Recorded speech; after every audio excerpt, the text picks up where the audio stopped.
We have more breaking news at this hour. In fact, Governor Gavin Newsom posted just a short time ago. President Trump is sending hundreds of California National Guard to Oregon, and he is ready to fight it. MSNBC Pentagon correspondent Priya Sridhar, who is standing by for us at the Norfolk Naval Station, where the president is attending a ship ceremony for the 250th anniversary of the Navy. You're joining us now to talk about this. So first, let's talk about what Trump spoke about earlier relative to Portland, Priya. What did he say, and what more do we know about that deployment?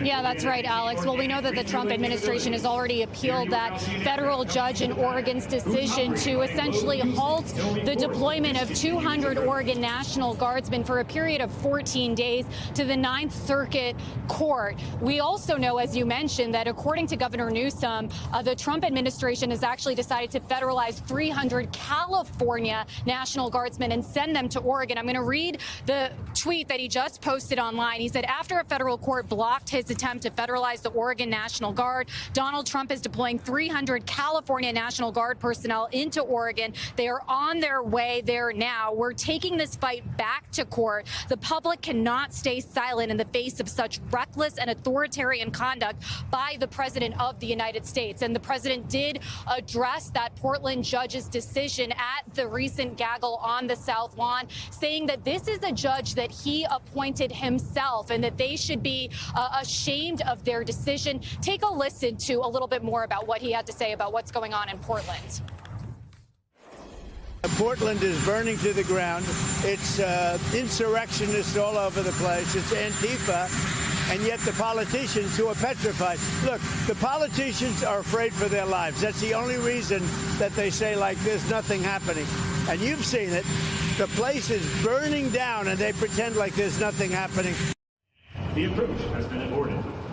Now, just last week, President Trump and the Secretary of Defense, Pete Hegseth, addressed a host of senior military leaders who flew in from all over the world to Marine Corps base Quantico. And there, President Trump said that the United States military should use dangerous American cities as a training ground. And that's exactly what he's doing with these different National Guard deployments in places like Memphis, Portland, Chicago, Washington, D.C., and Los Angeles. He claims that he was able to clean up the crime in Washington, D.C. in a matter of 12 days, and that's what he's hoping to do in these other cities, too. As far as what exactly those 300 National Guardsmen from California are actually going to do, that remains unknown. We know that over in Memphis, they're not armed, they're not allowed to make any arrests, and there won't be any tanks rolling down the streets. So all of that remains to be seen, and it'll be interesting to see if President Trump talks about any of that as he makes his way to the stage behind me here. And we're also expecting to hear remarks from the Secretary of Defense, Pete Hegseth, who, of course, also delivered those 10 new directives from the Department of War addressing everything from fitness standards to grooming standards, really things that are going to impact people here on the ground in Norfolk. And, of course, all of this comes on the backdrop of the government shutdown. The sailors here, the active duty troops who are stationed here in Norfolk, are continuing to work, by the way, Alex, as you know, without Norfolk, Virginia. In a bold federal power play, President Donald Trump is set to override California Governor Gavin Newsom by federalizing 300 members of the state's National Guard, Republicans, deploying them to Oregon to bolster law enforcement in Portland, sources confirmed on October 6. Newsom blasted the move as an outrageous and un-American ultimatum from the Defense Department, rebranded by Trump as the Department of War, vowing to challenge it in court. Donald Trump is deploying 300 California National Guard personnel into Oregon. They are on their way there now, Newsom posted on X.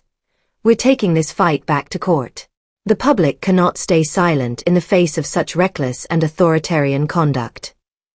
The decision escalates Trump's strategy of using military assets for domestic unrest, following a federal judge's September 30 injunction halting the deployment of 200 Oregon Guardsmen for 14 days. Trump appealed to the Ninth Circuit, but undeterred, turned to California troops, citing Portland's insurrectionists and Antifa. During a White House gaggle, Trump railed, "Portland is burning to the ground. The politicians are afraid for their lives. That's the only reason they say there's nothing happening." The city, scarred by 2020 protests, has seen sporadic violence, but local officials decry the federal overreach as inflammatory. This comes a week after Trump's September 23 address at Quantico to senior military leaders, where he urged using dangerous American cities as training grounds for troops. Flanked by Defense Secretary Pete Hegseth, who pledged sobriety for confirmation amid alcohol reports, Trump demanded applause on threat of demotion, leaving admirals and generals in stunned silence. Hegseth's new directives, unveiled there, mandate fitness and grooming standards, impacting sailors at bases like Norfolk, where Trump spoke today for the Navy's 250th anniversary. Deployments are proliferating. Memphis welcomed federal agents from DEA, ATF, and FBI, with the Republican governor endorsing it. Washington, D.C., maintains a guard presence, credited by Trump for slashing crime in 12 days.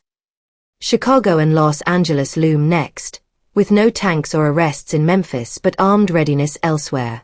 Trump claims similar cleanups nationwide, but critics like Newsom warn of constitutional crises, echoing Portland's 2020 federal tear-gassing. The guard move collides with a government shutdown ticking to midnight, furloughing 2 million feds and halting services. House Speaker Mike Johnson, in a morning GOP call, kept members away from Capitol Hill until Senate Democrats pass a clean 7-week funding extension, already House-approved. "Please open the government so we can do that work," Johnson implored, dodging Democratic pushes for ACA subsidy extensions expiring this year, which could hike premiums 75% in 2026.